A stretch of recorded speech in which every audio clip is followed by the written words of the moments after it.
They were too scared to say the words comic book. No one will go see a movie about a comic book. That was literally like, you can't do it. And I'm like, I love it. And maybe there's other people that would as well. The Sixth Sense. And the tiny hairs on your arm, when they stand up. Yes. That's them. There's this moment that I remember distinctly. It was the Friday of the first week of shooting. We were doing kind of the wedding scene, and Bruce is the last shot of the day, and he does a take, and it was really good. He goes, I think we got it. And he looks at me, and I had a thought. And that's where you decide that, it's so weird, right? It feels scary to think that small little moment like that decides your life. And I looked at him, and I walked forward, and I whispered in his ear, and I could feel the tension coming off of him, like he was like ready to strike. And I was like, I want you to do one more, and I want you to do this. And I whispered my thoughts. I pull away from him, and he kind of looks at me with ice, and I go, roll sound, let's go. And I did that, and then he did the performance that's in the movie. And he walks off, and then like 5 minutes later, they go, Bruce wants to see you in his trailer. And I'm like, oh man. And I walked there, it was a little ways from the set, and I walk down the sidewalk in Philly, and I get to his trailer, and I knock on the door. He opens the door, and in classic superstar mode, he has no shirt on with a towel over his thing. He's standing up there, it's really like, it's like a movie. He's on the stairs, and I'm at the bottom on the thing, and he goes, what you just did, I've only felt this one time before, and it was with Quentin on Pulp Fiction. He goes, you got something, kid. You really got something. And that was it. That's all I want to tell you. And he closed the door. And I think I've never skipped before, but I skipped down the sidewalk. Plot should come out of character. At least I think that. A guy who's treating a boy who thinks he sees ghosts. What could happen from that? How does he, how could this be surprising? Because the movie was very linear for me. And I was like, it doesn't have this extra gear, this movie, as I was writing it, I was like, it's good, it just doesn't have this extra gear. And I was like, well, what could happen? This guy is treating someone that believes they see ghosts. What could happen? What could happen? And then, I sat up and I was like, oh, it's a deeper version of the conversation about life after death. And I kept thinking, how can you go deeper into this subject? And it kind of evolved outward and flower at that moment. So it was a very organic moment of just writing.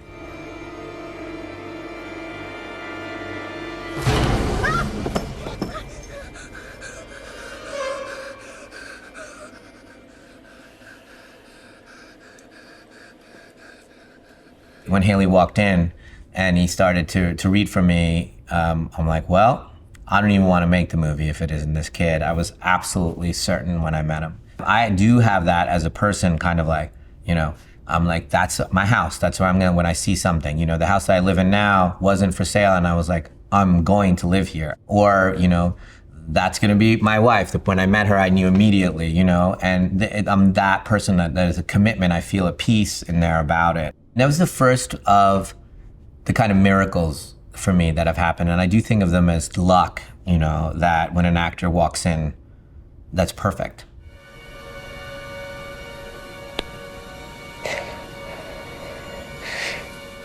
I see dead people. Haley was so committed in emotionally. I know he was 10, but he was like full into it. The way he said it kind of imbued the words with a gravitas and a reality that shook everybody.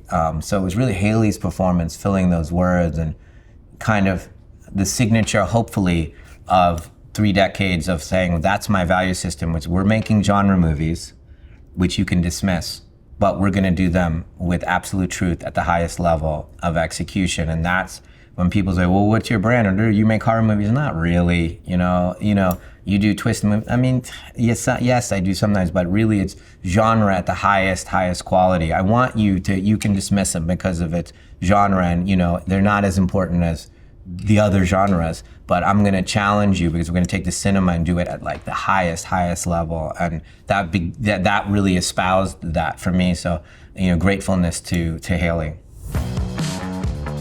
Signs. We're going to board up every window in this house. How do we know boards will do anything? Because they seem to have trouble with pantry doors. I have these, notebooks full of different like premises or ideas, and there were two of them that I had that weren't related. One was kind of an alien invasion from one family's perspective, and then a totally unrelated thing I put down: a family finds a crop circle in their backyard, and I was like, okay, well, let's put those together. But when I'm thinking about it, and again, this is a while ago, but I think more Night of the Living Dead and The Birds were really the inspirations for Signs. Said they would probably invade. They would use ground tactics, hand-to-hand combat. They wouldn't use our technology or fight an airborne battle, because they know eventually we would use nuclear weapons, and the planet would be useless to them. The movie industry was still geared towards, it hadn't become what it is now, it's still geared towards big, buoyant, original movies where everybody was, a part of it, and the audience was up for new ideas every weekend, and that was not an anomalous thing, and it wasn't seen as that much of a risk. That's what the industry was. So me writing a spec screenplay and saying, hey, do you want to be in it? It was pretty quick, actually. Both me asking Mel and him saying yes the next day, and then Joaquin, I went actually and handed him the script right here in New York at Balthazar. And then I drove home, and by the time I drove home, he said yes. And we became so close, all of us, at that time. It was such a wonderful experience. What you're about to see may disturb you.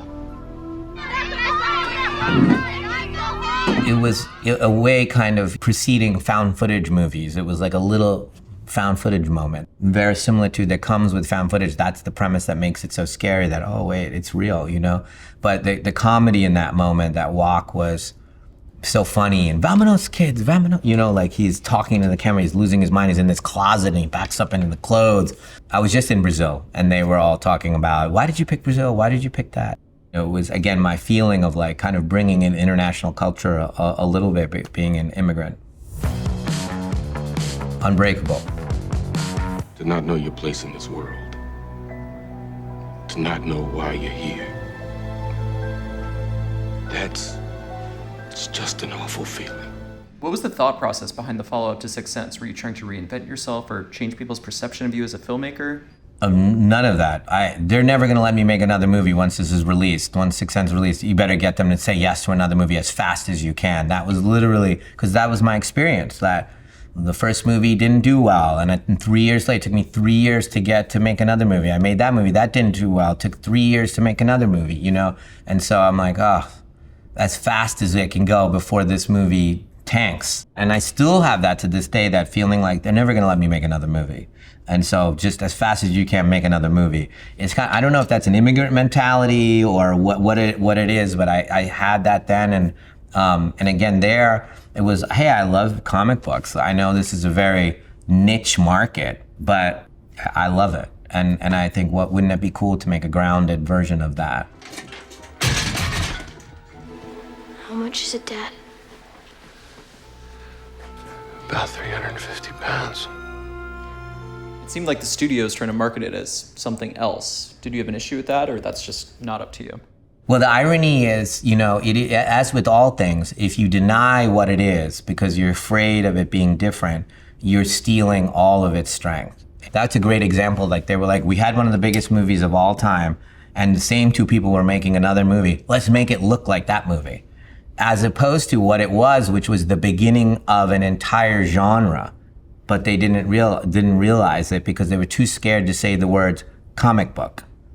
I mean, that was literally the thing that was like, no one will go see a movie about a comic book. That was literally like, you can't do it. And I'm like, I love it. Maybe, there's other people that would think of this as myth as well and enjoy it. And so this, in my mind, it was a movie that was, hey, the guy is in a crash, an accident where everyone dies except him and he doesn't have a scratch on him. And then someone says, I know why that happened. You're a real life superhero. That's the movie, but that was never said and never sold. Then other people were coming and going, that wasn't scary. And I was like, who said it was going to be that? Who said it was, scary? And so a really interesting lesson about, if I'm going to be the purveyor of original stories for my life, I have to get partners that understand that we're going to reinvent every single time, and we should celebrate that. Split.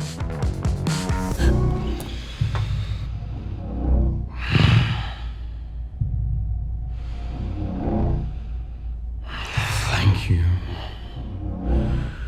for helping us till now. The original outline for Unbreakable had Split in it, so it was a very long movie about him realizing who he was, and then this other guy that he meets as the antagonist, which is the Horde, and then they fight. But it was way too big and sprawling, so I kind of pulled that character out and did the basically the first act as Unbreakable, and I was bummed at the crowd reaction to Unbreakable, and so I was kind of hurt by it, which was stupid. If I could go back, and I wish I could have whispered to him, keep going, you're onto something there. But it took me however many years to return back to that world.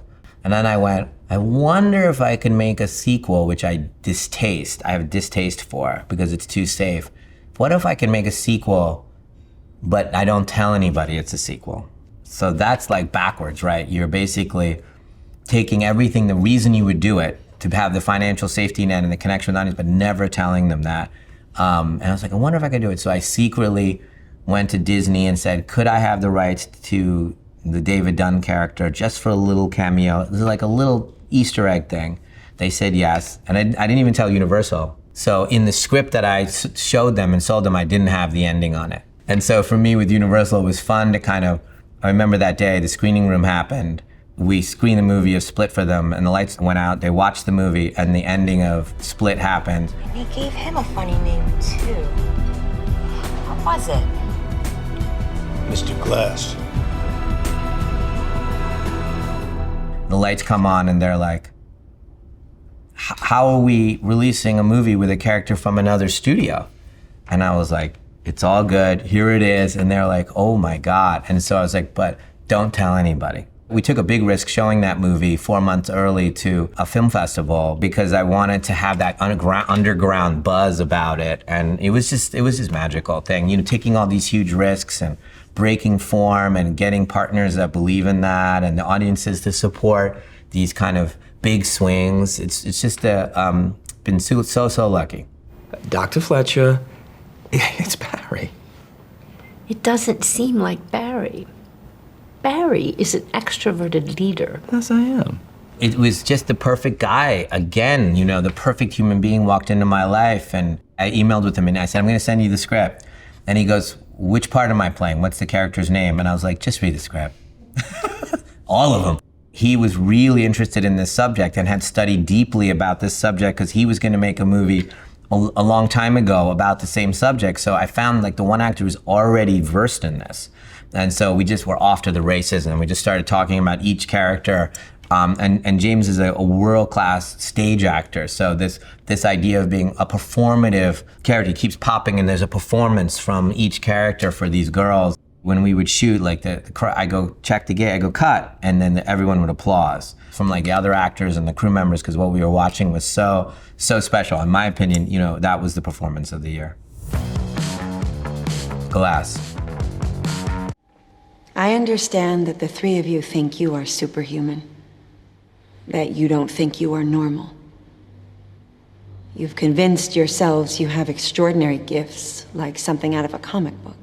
This was kind of the first pure sequel, but again, it was a very unusual because I'm making a sequel to 2 different movies from 2 different generations that really don't know each other. Split was just discovered by a whole bunch of younger people. I had a new audience now with The Visit and Split. So those 2 movies have created a whole nother generation for me that I adored, and now I'm kind of bringing the old generation back together again with this. And even the score, we were using some score from Unbreakable and the score from Split, and we were combining the 2. So a really interesting challenge. You found your purpose.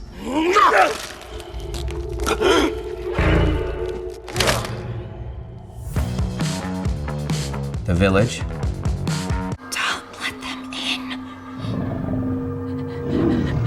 There's a painter named Andrew Wyatt who I love deeply, his paintings, and so that inspired The Village. And there was a property that I used to drive by to go to my office, and it was a very famous estate, Foxcatcher Estate. They actually made a movie about it. One of the richest families in the country lived there, and they just created their own community.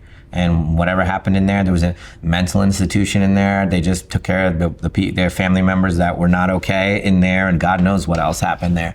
And so you drive by and it's rusted and covered in ivy, so it's very provocative. And I used to drive by it.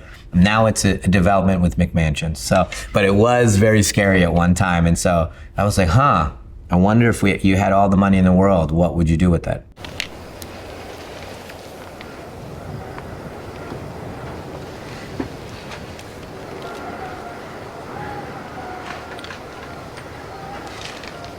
I came more from the independent, the movement that inspired me, Spike Lee in his movies and, all these kind of independent filmmakers from the East Coast. It was very natural. And there was other filmmakers that had done all three, even Woody Allen, all of those people. It was just a language. You do all three, write, direct, and act in your movies. In the beginning, the first film, I was the lead in the first film. I was 21 years old, shot it in India. It was, all about Indians and all of that stuff. And that was the first movie.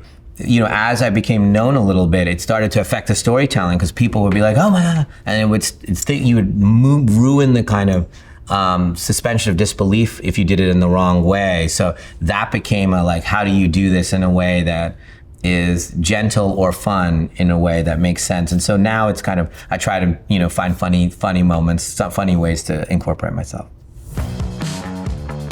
The Visit. This is the movie that that changed everything because I was like, I don't fit into this industry. That was where I realized, and I'm like, I don't want to do this anymore, and it's not working for me. So I'm just gonna go make a movie. I'm not gonna ask permission. I'm not gonna go by any rules. I'm just gonna make something and have an incredible fun time. If we're gonna go down, let's go down and have fun. We're gonna go for it. And so I said I'm gonna make basically like a teenage horror movie and make it as funny as possible about these two kids. Is kind of basically a modern Hansel and Gretel. Becca? Becca? We're doing the handheld found footage thing, but I designed every shot. So I get to do what I do, which is really storyboard out, but they're all oneers in that movie. So it's really interesting, exercise of precision to make it look like it's not precision. You pick up the camera, it goes like that. Hold there to the thing. You catch in the mirror, you come over here. Over there, you catch that. That pan has to be that fast, and then you come back slow to her, to your sister, and we choreographed. So I basically found a house, rented it for a year and said, how much would it cost to rent this house for a year? It was on the market and they said, you could have it. And we put furniture in it and that was it. And I just would go there and just map out every single shot like this. And I just sat there by myself in the house and figured out each movement, and that became The Visit. I remember how close we came to it all falling apart because, I went out, mortgaged the house, took no money, all that stuff, and it was gonna go south, and I was scared, and I showed the movie really quickly. Like, I cut together as fast as I could, and I showed it to a bunch of buyers and, all the studios. Everybody passed, except Universal, that said, we wouldn't mind seeing it when it's done. And really, it was some dark times, kind of going, wait, I'm gonna become this cautionary tale. And I sat down with my little girl, my youngest, and she had a puzzle, and I said, let's just do a puzzle. So we sat down and we did this 1,000-piece puzzle, me and her. And she said, this is too hard. And I said, well, let's just find one piece. And we spent 30 minutes and found one piece that would fit into another piece. And I was like, let's just find another piece. And we did that. And then I was like, I have faith that there's a picture here. And I said, well, let me just approach life like that. And so the next morning I was like, let's just make one moment better in Visit. So I sat in any room and I just made one moment better, made one line better, when one cut better, one sound better. And I did that every day. And we did that every day, one more piece, one more piece, one more piece. And then I forgot all about the mortgage on the house and the stakes and everything. And I just got addicted to one more piece, one more idea, one more piece, one more idea. And I fell in love with that process, and the movie finished, and I went to Universal, hey, I want to show it to you, but I'm going to only show it to you in front of an audience. And they came out, watched it with a movie theater, which with an audience went crazy, and luckily they bought it. And then we released it. It grossed $25 million on its opening day. The movie cost $5 million. It was in profit by 7 p.m. on the first day. And off to the races, and here we are. And so it's like, but it's that close, that close. Trap. Hey, why don't we go outside for a second? Then we can go back in. Why? What's going on, Dad?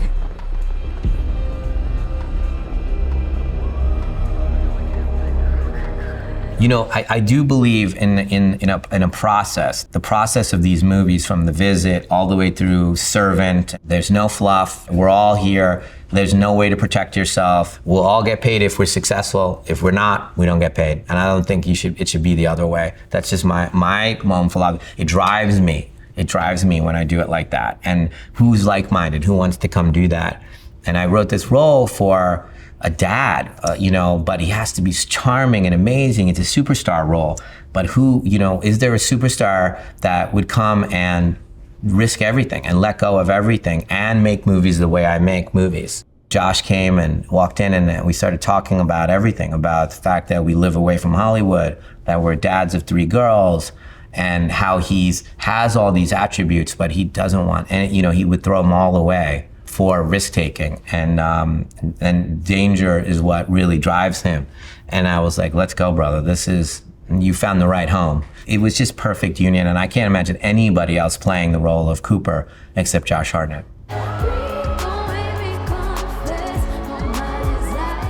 Salika is a musician. We spend our life following her around, and she's touring, and we get to see my friends are musicians, and that world is there. And I said to Salika, why don't we do something really different? Why don't we make a movie where you write an album that's a diegetic music? By that, I don't mean it's a kind of a U2 song over a getting dressed montage. The characters are watching these songs, and we do an entire album that way. So it's a musical experience, and we make a thriller. And so we both loved this, because I felt like Salika's one of the few people that could accomplish what I'm asking.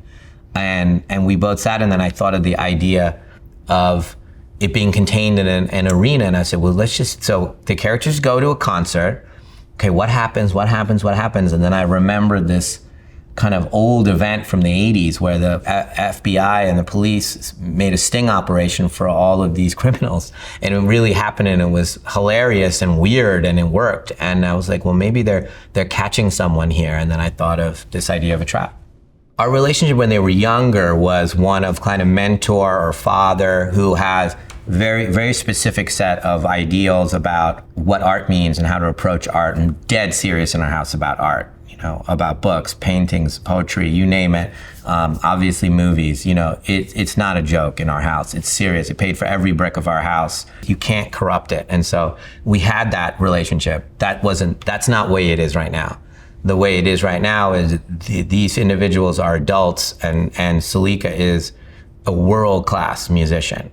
My relationship with her is an equal, where she teaches me as much as I'm offering to her. In the acting part of the movie, she is so pure. She's like a child, and I love directing children for this reason. There's no filter, You just create the presence and say, don't think, don't try to have anything happen, just listen. And so teaching her the acting part while she was kind of teaching all of us the music part, writing 14 songs and performing them and all of that stuff. It was such a unique moment, because I feel like I was with many artists that were inspired, and all the crew members were at the top of their game. Josh at the top of his game, Salika at the top of her game, even Ari, the little girl, and Allison, Allison Pill, the performances, the cinematography, the music, all that stuff. What I'm trying to do as the leader of these movies is awaken their agency, awaken that kind of thing that's extraordinary in them, and they will remind me of that myself. And I always tell the actors, if we could duplicate what we're gonna do, then it wasn't the right thing. It should be one time only that we could have done this. This was just a beautiful experience with Salika and everybody.